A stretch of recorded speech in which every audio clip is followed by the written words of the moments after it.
Behind the glass door is a real accurate picture of where a lot of autistic children are. They're behind very thick glass, and they are self-absorbed in whatever they happen to be doing at the moment, and they are completely 100% oblivious to the whole world functioning all around them.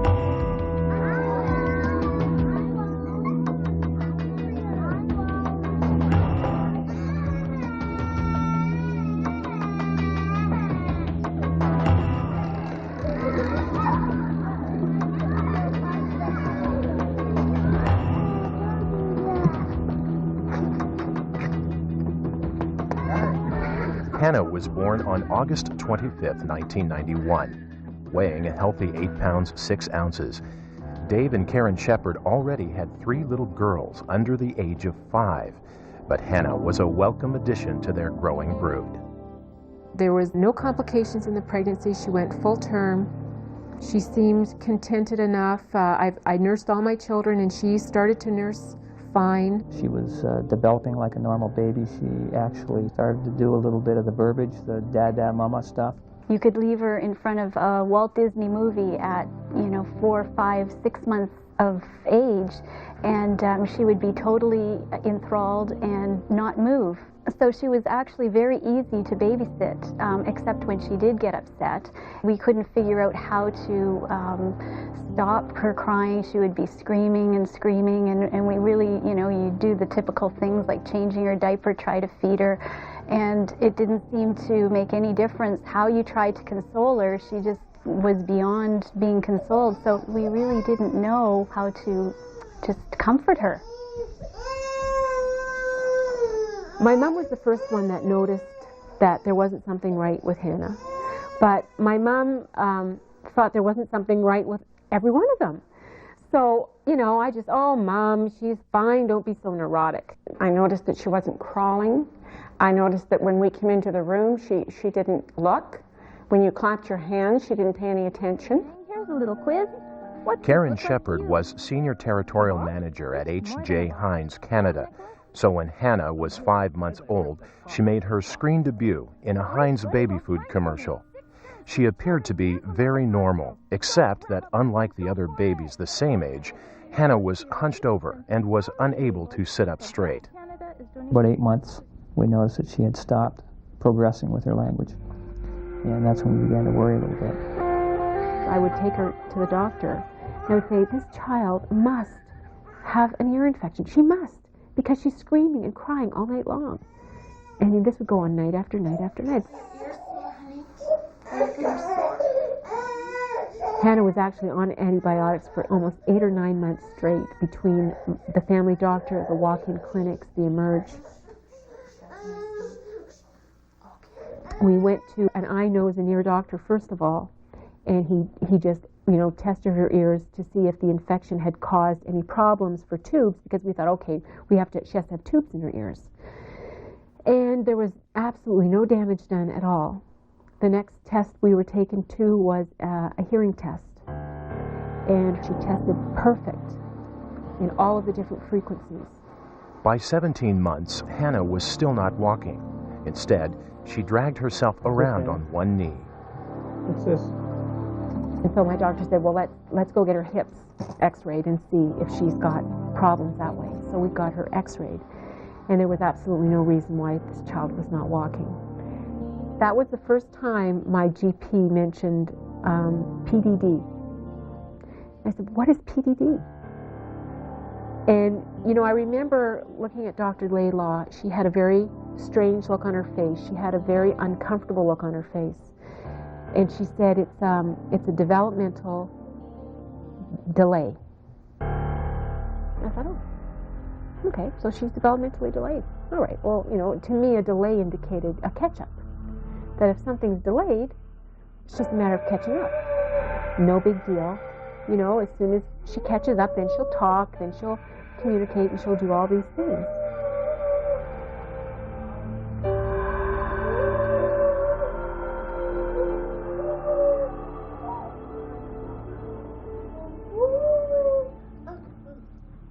This was our first referral when we realized that something was amiss with Hannah. Our family doctor, Susan Laidlaw, put us in touch with the pediatrician, who was Dr. Schwartz, who put us in touch with Dr. Margaret Whitfield, who was a psychologist. And still, all of these doctors were indicating they suspected PDD autism, but nobody yet was really coming out and saying it. But nonetheless, we were put into the intervention program with Oshawa General Hospital, which is in the Durham area. And, you know, I can remember filling these forms out, and it was very depressing. Does your child have a problem with any of the following skills? Well, yes, she is not toilet trained. She does not sleep. She does not dress herself. It is hard to get her attention. When did your child use a 2- and 3-word sentence? It hadn't happened yet. This was a form for Hannah's age, that she was supposed to have done some of these things so they could kind of understand, being a speech and language intervention program, where they were to place her. But I had a child who I couldn't even get her attention, let alone talk about her communicating at all. Time was slipping away. Hannah was now 2 years old, and still no one would say for sure what was wrong with Hannah. The doctors kept saying, "Bring Hannah back in 6 months." I said 6 months is too long. You've got to get at it now, because I kept reading and doing additional research and just searching and searching, and I read all kinds of information that says the sooner you get at this, the quicker you start, the better it is. Gloria located Dr. Mary Constantarius, one of Canada's leading authorities on autism, and persuaded her to come to the Shepherd home to diagnose Hannah. What impressed me was the type of family that Hannah was born into. They appeared to me to be very caring, and that they really cared about their children. Hannah was just beyond her 2nd birthday. And I remember sitting there on the floor, and Mary would say, "Hannah, can you show me the sock?" And there would be 2 things sitting on the floor. I think there was a sock and a spoon. And like, there's nothing there. Hannah did not know a sock from a spoon. Hannah did not really even know that Mary was in the room, but at one point, Hannah, without looking at Mary, touched her leg, and Mary felt that that was extremely significant for the kinds of children that Mary had seen. Particularly, I was impressed by the fact that she could engage in symbolic play, that is, the ability to pretend using dolls. Not fully as a child her age, but certainly to a degree. And also the fact that she was very aware of who was who in the family and how she related to different members of the family. And these 2 factors sort of compelled me to characterize her presenting clinical picture as being primarily not purely and classically autistic, but rather what we called at that time and still do, PDD, pervasive developmental disorder, not otherwise specified, because it was atypical. What you think they're telling you is that your child is not autistic, but your child is PDD. And so you go, oh, phew, my child is not autistic. Well, the fact of the matter is that autism is a broad umbrella, and PDD is in that umbrella. The way Mary explained it was like 2 circles. The core circle in the middle is autism. And around that core circle, you have another larger circle. And between the parameter of the core circle and then the other circle, all of this in here is PDD. On the outside of the second circle is normal development. So your child can be diagnosed PDD and be on the edge of the autistic circle, or they can be diagnosed PDD and be on the edge of normal development. One could by the same token, have diagnosed her as high-functioning autistic. However, I felt that it certainly would have been more compellingly difficult for the parents to accept the picture of autism in such a beautiful and competent little girl. And in view of that, I felt that perhaps the diagnosis of PDD-NOS was more appropriate. She was just over 2 years old. In her physical development, Mary gave her 22 months, so slightly delayed. Her self-help, 22 months. Her social, 18 months. She was a little more delayed in her social. Her academic, she gave her a 15-month-old level. For a child that was almost 2.5 years old, Mary gave her a communication ability of a 4-month-old, or really a 16-week-old baby. And as we all know, 16-week-old babies don't communicate. And that's what we had. We had a little girl that looked normal, that could interact in very limited ways and on her own terms. But as far as communicating with us about anything, we had nothing from her at all.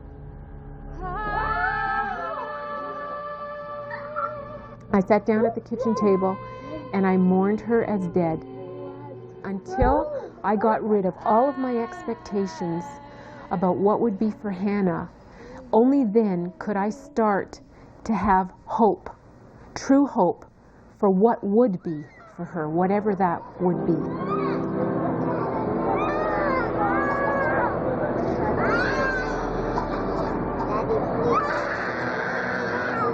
I remember I got her diagnosed, and now I was going to go back to my doctor, and he was going to tell me what I needed to do next.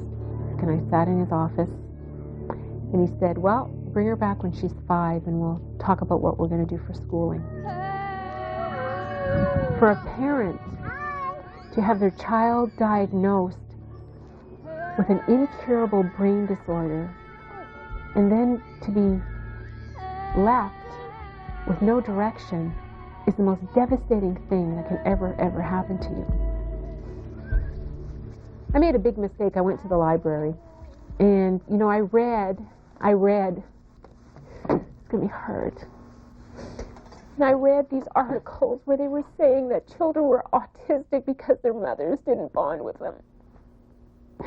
And their mothers really didn't want them in the womb, and they had given this message to their child.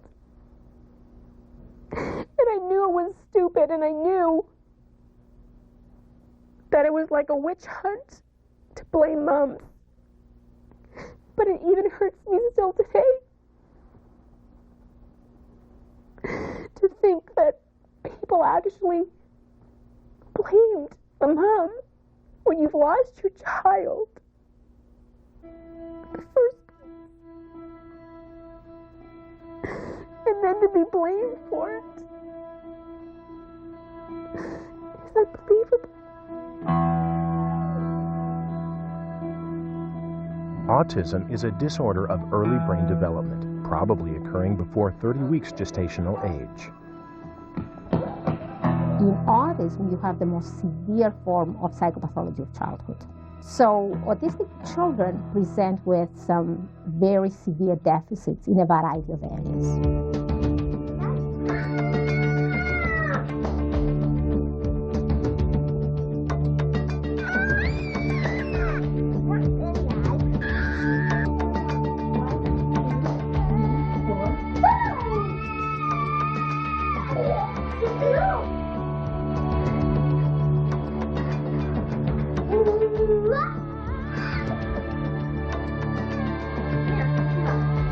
At present, no cure for autism exists. It begins at birth or within the first 2 or 3 years of life. But children do not outgrow autism. This is a lifelong disability. Typically, autistic children are described as being in their own little world.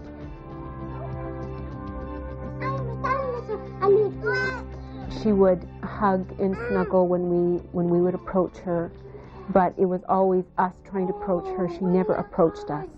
He's stuck on the top of the chimney. Perhaps I can point out from the outset that 50% of autistic children do not talk and never will talk. in their lifetime. She couldn't tell you what she wanted. Hannah's only way to communicate with us at that time was screaming. And she did that all the time. She screamed and screamed and screamed and bit herself and would hit her, knock her head. And, you know, it was like living on eggshells.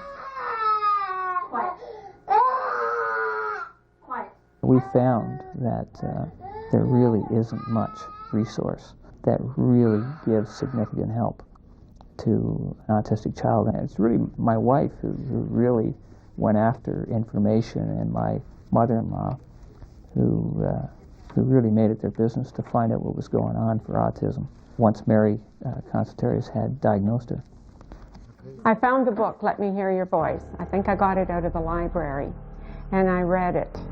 And the more I read, the more encouraged I got. And I thought, this lady has really worked with her child, and this can happen. This can happen for Hannah. It was like hope was reborn. You see, to do nothing is just not an option. I mean, you cannot do nothing. How can you do nothing? You know, it's like if your child is diagnosed with cancer and you do nothing. How can you do nothing? It's just not an option for a parent. The Shepherds decided to try the ABA program outlined in Let Me Hear Your Voice and The Me book by Dr. Ivar Lovaas. I heard about Durham Behavior Management, and I heard that they would help people with autistic children. And I can remember with fear and trembling, and I had this book in my hand, and I walked into their office and made an appointment. I said, "Have you read this book? I want to do this with my daughter. Will you help me?" She was so confident in that this was what was going to help her daughter that's how we became involved with Karen. Sandy Lee Parker saw the extent of the challenge facing the Shepherds. Hannah screamed literally every waking hour. She was really very severely affected by her autism. If Hannah had been a happy child, a happy autistic child, I think maybe it would have been easy for me to not want to get into that world, to almost say, "You poor thing, you're happy at least, leave her there." Hannah was miserable. She was tormented. I saw a mother who was just so committed that said, "I am not going to let autism take my child from me." Right. So that was something that Karen and Dave set up an intensive program of one-on-one therapy for Hannah.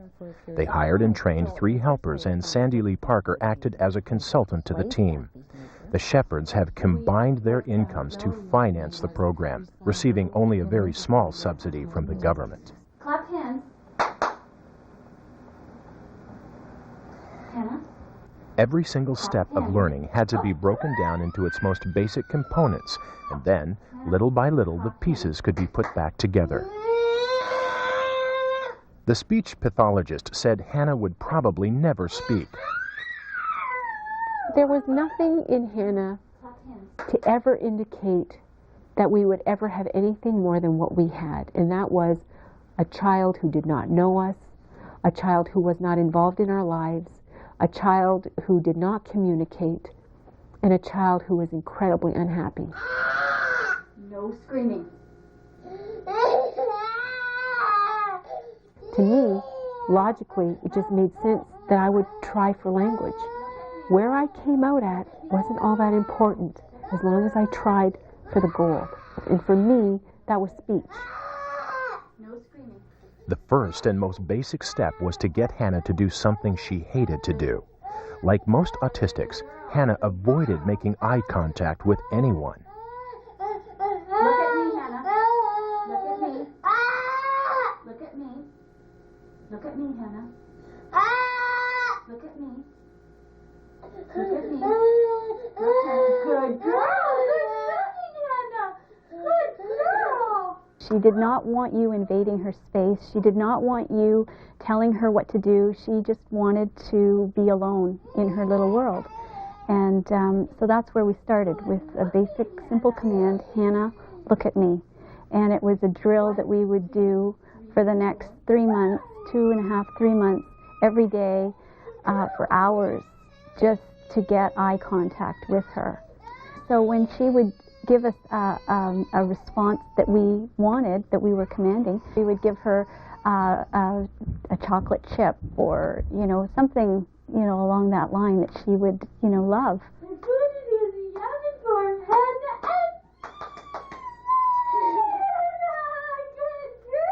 You felt like you were being very aggressive, but when you would see the results, you recognized that it was very rewarding and it was necessary. Sometimes when I used to work with her, it would be an hour of tantruming and then 2 hours of programming. When I first came here, I would come in the room, she would want to leave. She did not want to be with me. She did not want to be with anybody. She wanted to do her own thing. I cannot tell you what it takes to ask a child to do something 300 times without a response and still get up the next day and start asking the same question again. I cannot tell you what it takes to have somebody that does that.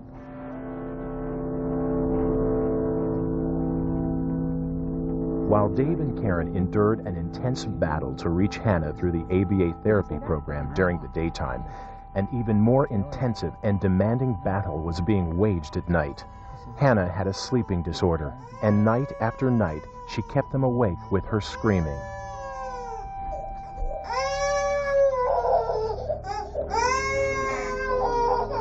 At 2:45, she'd be up, screaming and crying. Every single night of her life. We'd get up at 2:45, get her out of bed, I'd bring her downstairs to put on a movie to calm her down. She'd stay awake till 5 o'clock or 5:30. Put her back up, she'd fall asleep on the couch, I'd carry her back upstairs at 5:30, 5:45, put her in bed. I'd get back to bed, 7 o'clock I'd be up with the rest of the children getting ready for the day. I mean, if we got 4 hours of sleep in a night, inconsecutively, we could consider that a good night for 6 years. We had a situation 2 years ago.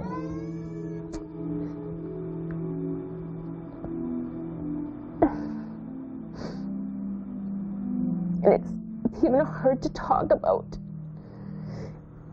because at the same time that situation out west happened where that man gassed his disabled child.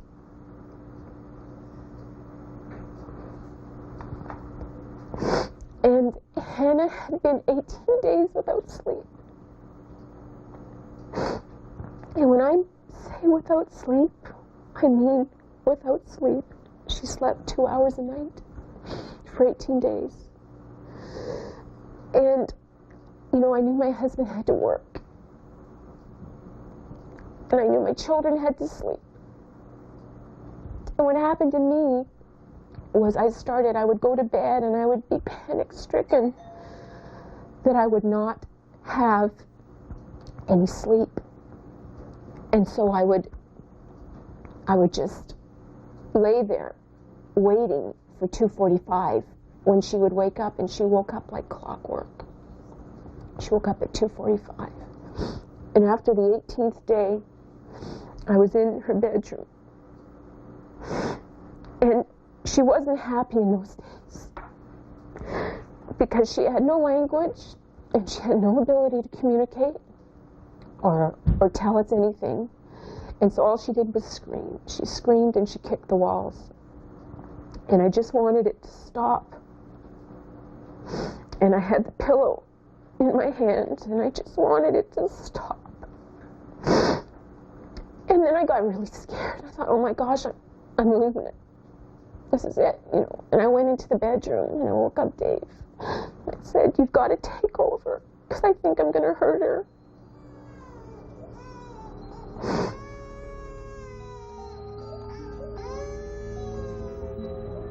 Literally, every day was an endurance test. You just coped. I mean, I used to say to God, is it not enough that I have this child who is so difficult all day long? Do I have to have it all night long too?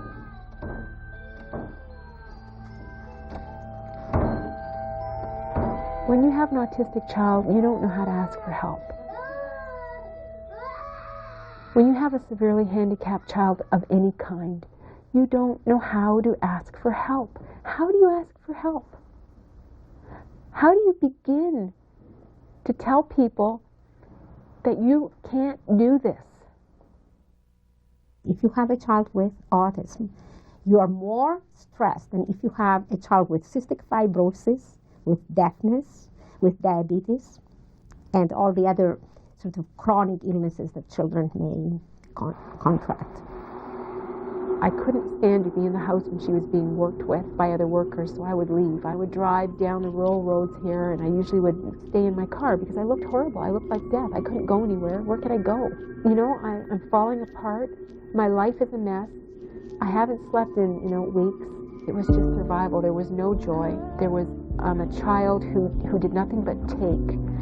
She took in such a big way emotionally that there was hardly anything to give anybody else. And the years were very, very hard.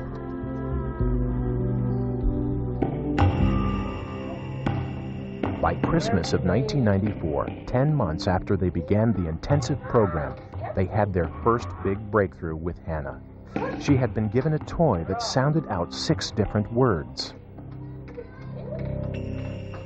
At the end of Christmas time, she had said those 6 words, just like that. It just came.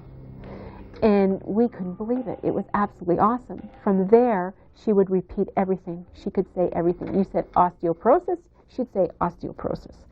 She had gained the ability to echo. She had gained the ability to imitate verbally. Egg. See? Egg. Egg. Egg. Yeah. Egg. That's a peacock egg. Peacock egg. Yeah. Although Hannah had some language, she still was not communicating. She had no expressive language. She couldn't tell me anything. She could echo like a little parrot, but that is not communicating, and that is not real speech. I remember for the first time she counted all by herself, and I hadn't taught her to count. 1, 2, 3, 4, 6, 7. It was just amazing. Like I was stunned, and so from there we knew, she was comprehending things that we weren't necessarily teaching her, and so at that point, it really made us want to press on. Hannah, come sit. By June of 1995, Hannah was almost 4, and she had been talking for 16 weeks. The whole team, including Hannah, visited the Eden Institute in Princeton, New Jersey. This center focuses exclusively on working with autistic children and teenagers. We spent 2 days with them, and it was awesome. They actually trained us. We'd never seen it done. We were just reading the book. Step 1, put the child on a chair. Put Hannah on a chair. Step 2, And we just weren't sure. And it's a very unsettling feeling because we were getting so much disruption. At the Eden Institute, they observed that Hannah was controlling all of her sessions.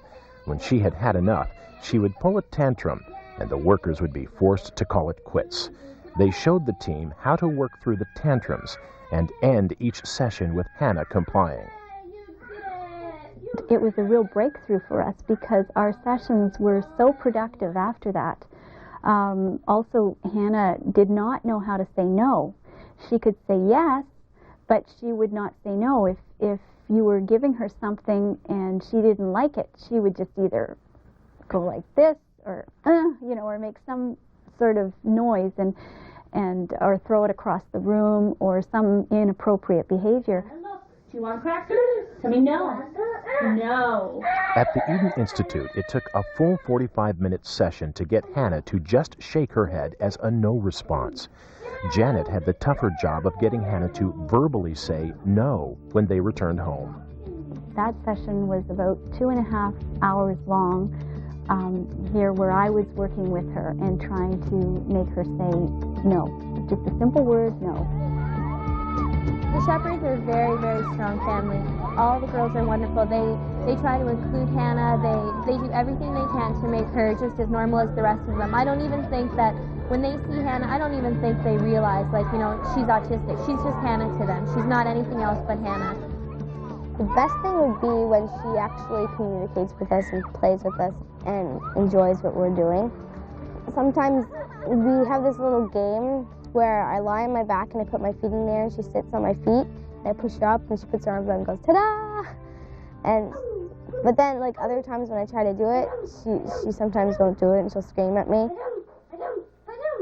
I like to see her, like, come completely normal so that, like, we can sit around a dinner table and actually have a conversation. We can't go into restaurants with her because she might scream and have a fit. Sort of feels like you have something that other people don't, but in a sense that you don't have something other people do. She's a really good sister and she's really funny and she kind of screams a lot, but I don't really care because she's going to learn. You know, there are times I have to sit them down and say, look, you have an autistic sister. When she's screaming, I don't need you complaining that you don't like your shoes. And I feel bad about that, but on the same token, there's nothing else I can do because I only have so much. I can only take so much stress in the home. I'm racing home to get home to see my kids because I just love to be a dad. I love being a dad, and I love having kids, and I hardly wait to be there just to do something, you know, even if it's just being with them, right? So I'm thinking in my head all these neat thoughts and ideas that we might be able to do when we get home, and all these nice thoughts come to your head, you know, as a dad. You get in there, all you hear is screaming and yelling, and sometimes Karen would be just totally on the edge. And I realized I just walked into a situation that isn't all those things I was thinking. And so then I would have to take over because she was about ready to kill. And I knew that I had to be strong, you know? And that was hard because I think the thing that I feel most devastated by or deprived of is the fact that I wanted so badly to be a dad that was involved in all the kids' lives in a neat way. And I had to spend so much of my time just taking care of Hannah. Do you want water to drink? Yes. What are the factors that helped this family survive the crisis of raising an autistic child? I would say the personality of this mom, Karen, is perhaps the big winning factor. I would say because of that, perhaps, how sharing and supportive the siblings are. The other three girls were very competent and very mature for their age, I felt. The fact that clearly the husband is supportive. Dave is always there. And even though you don't see him, you do know that he's in the background. The fact that they have a worldview that is sort of informed by religion, it helps to put things in context if you believe in some force that controls the universe. I think their own backgrounds and the support they get from their own families, the parents' families, the extended families, have also been very, very important, very influential. When you go through a situation like this, it's a crossroads for you. You can decide that God has done this to you, that for some reason you've done something bad in your life and you think that this is punishment for that. You have to decide who you're going to blame, or are you going to blame anybody? Or could it be that this is just part of being in life? In my way, I went to God and I said, God, this is my daughter. What have you done here? What is this? And I had a very real experience where God spoke right down into my heart and He told me, your daughter is made in my image. And whether or not she does another thing, whether she ever speaks, whether she does anything, she has been made in my image. And she is perfect in my sight. And it's time you started to look at her differently.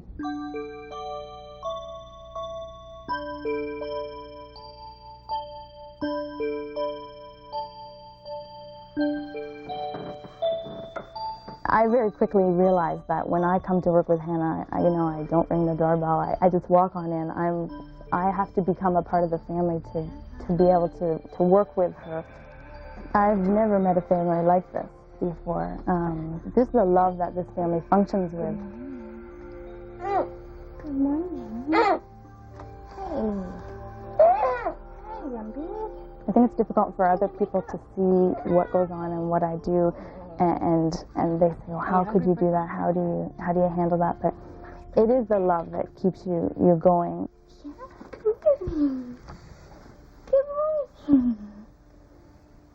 Here, put the sheep under the basket. Put him in the cage.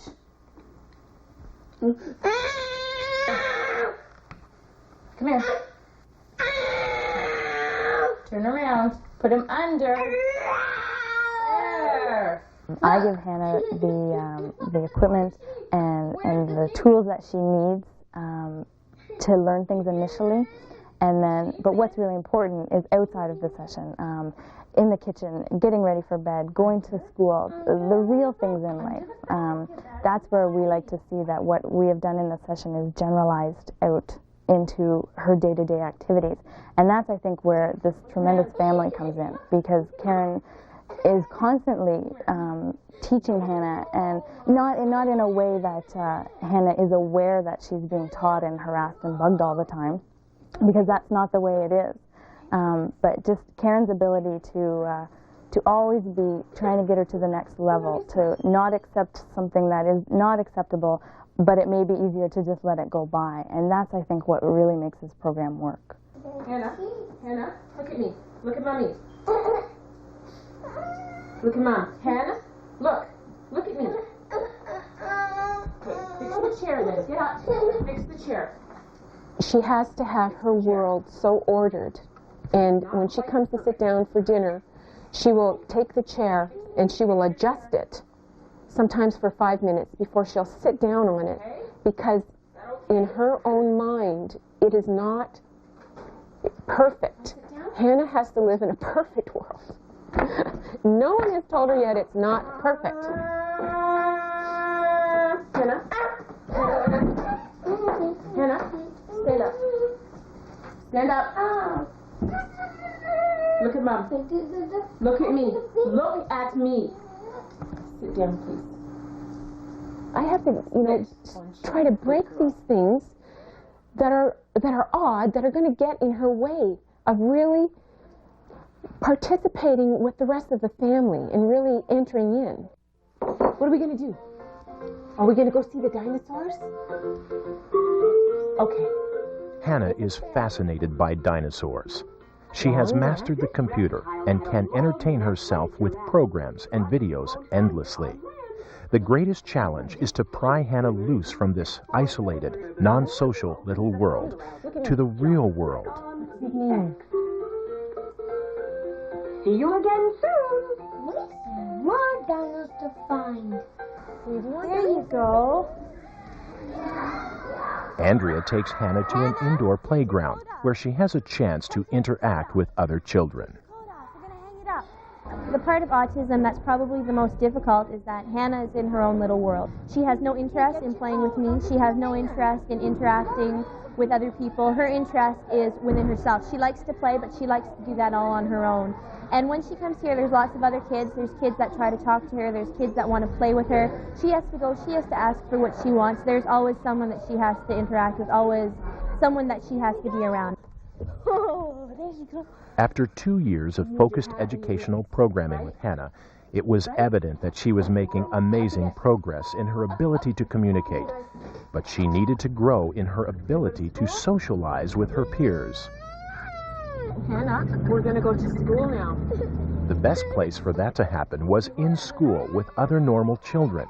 First, she attended nursery school. Hi, Sue. Hello. Hi, Hannah. We've had a rough night. Yeah.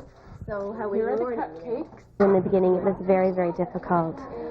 Everything from most of the afternoon of screaming and things like that, she had difficulty sitting more than a couple of, actually maybe more than, no more than 30 seconds in circle time. And if she did sit, she would disrupt the class.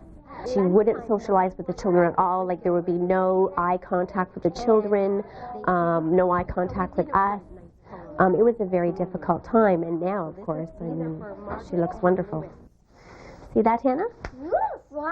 Every little bit of progress that Hannah has made this year has been just amazing. It's just been incredible. I mean, before she could barely even acknowledge that you were there, or acknowledge that the other children are there. Now she's patting them on the head and touching their hair, and that's been really rewarding too. I like it. You know, as much as that is really important. You know, the Shepherds had fought hard to give Hannah speech. Now they faced a new challenge, fitting Hannah into a mainstream school. Today is school. We're going to go see Mrs. Hart. Hannah was accepted into senior kindergarten at Lincoln Alexander Public School.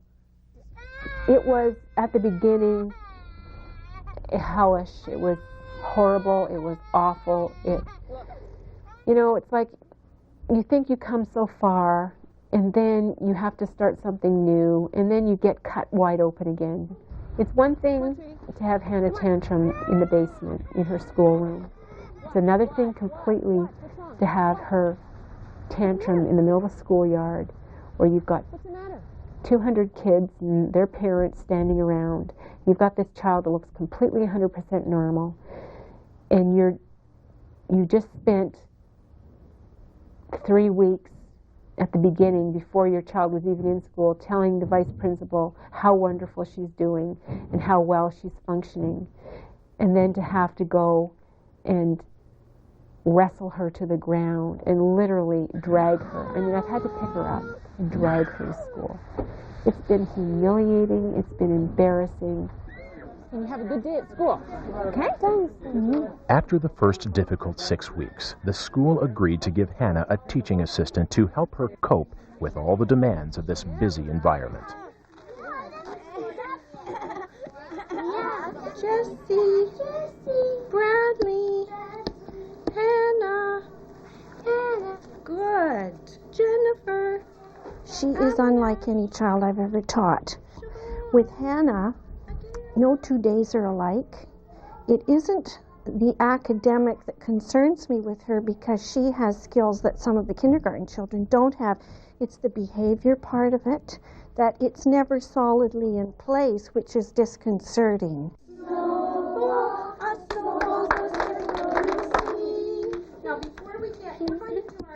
It's a real challenge.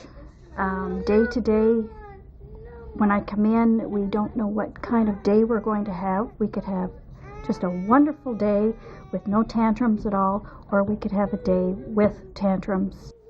The educational assistant certainly takes the brunt of the behavior side, because I cannot leave 26 children to be taking a child out into a private little room to have their temper tantrum. There's no point in two of us yelling at one another because she doesn't hear us. So what I do is I wait it out. I put her in a corner, and that really seems to have lessened the tantruming. I wouldn't say she's aggressive, but she's got a very strong will. When she wants to do something, she's going to do it, whether you want her or not. And if you don't want her to do it, she's going to have a temper tantrum.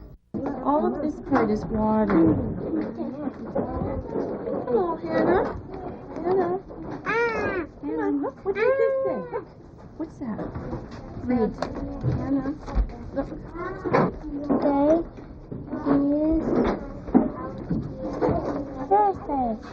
She comes with her own unique needs. And one of the things that is most challenging for us is those times when the anxiety level becomes so much because of the external stimulation in terms of noise and people in the classroom. And with children with pervasive developmental disorder, that's always a big challenge for them. At Lincoln Alexander Public School, Lisa Miller coordinates the team of educators and specialists who are determined to help Hannah be successful in school. The strategies in which they learn best. Hannah is an integral part of that classroom, and that's all there is to it. And I think long term we're making better citizens because of their experience with Hannah. I believe that. That's promoting, that's the ideal, is promoting understanding among people.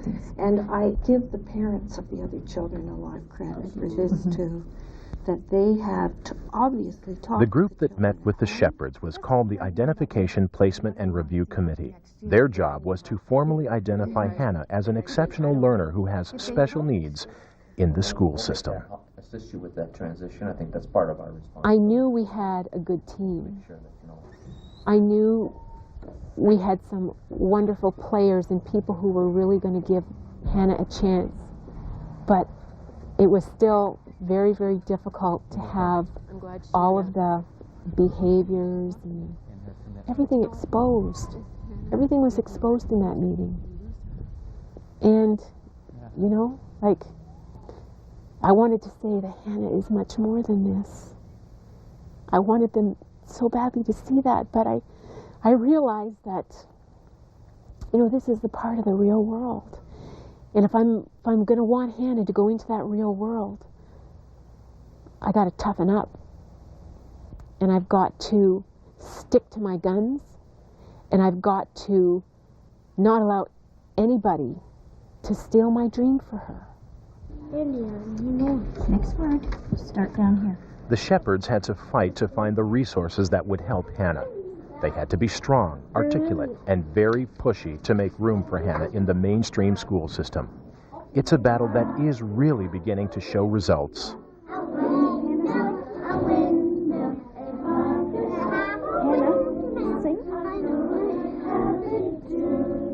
This summer, the family moved. Hannah changed schools and is now in grade 1. Fortunately, Lisa Miller has become the vice principal of this new school. Hannah's entrance into Meadowcrest went so smoothly. Into her new classroom with her teacher, with having the same educational assistant. It was so positive.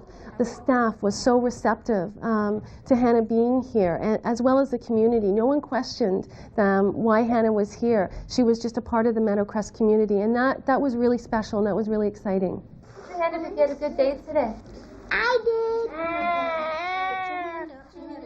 We've seen so much growth. This is a little girl last year when I became involved with who did not pick up a pencil. This is now a young lady who can sit there and write sentences. So it's just amazing. This is a little girl who, when Miss Cruikshank and I met to do some programming yesterday, talked about her having to be in the enrichment reading group. Get a sticker for computers right there. Good girl. Give me 5. Good work. Good Home girl. time. Look. Home time.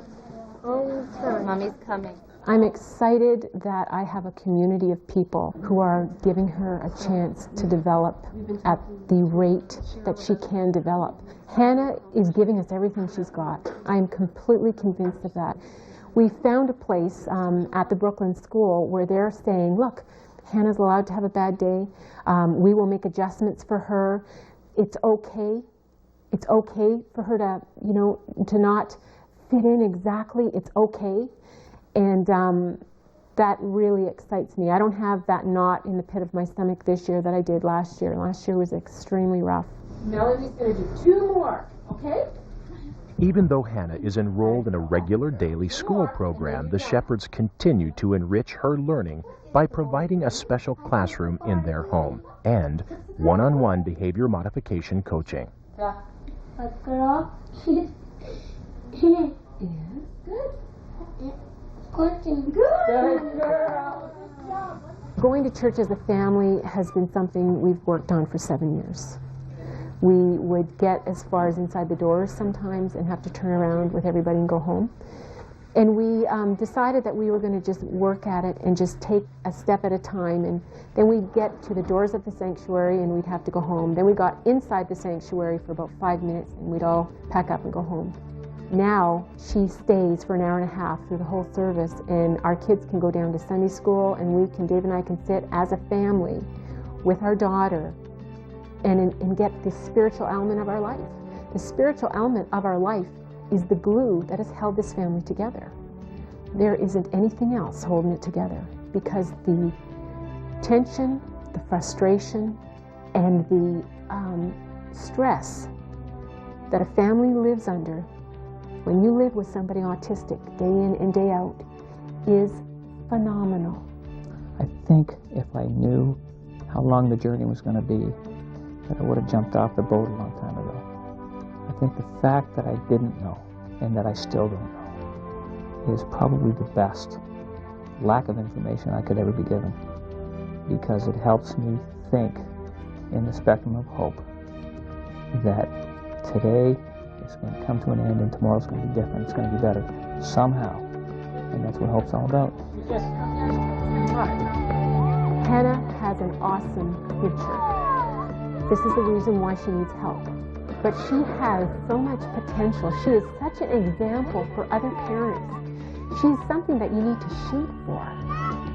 We have big hopes, but we have no promises either. And reality might be for Hannah that she's never completely normal. Reality might be for Hannah that she becomes awesomely normal. And of course, being the kind of people we are, we're shooting high. That I believe the next person that's going to speak about this story is Hannah. And I really think that might be the case someday. That's our hope. God bless the Spirit, tries to see us always, for you. Amen.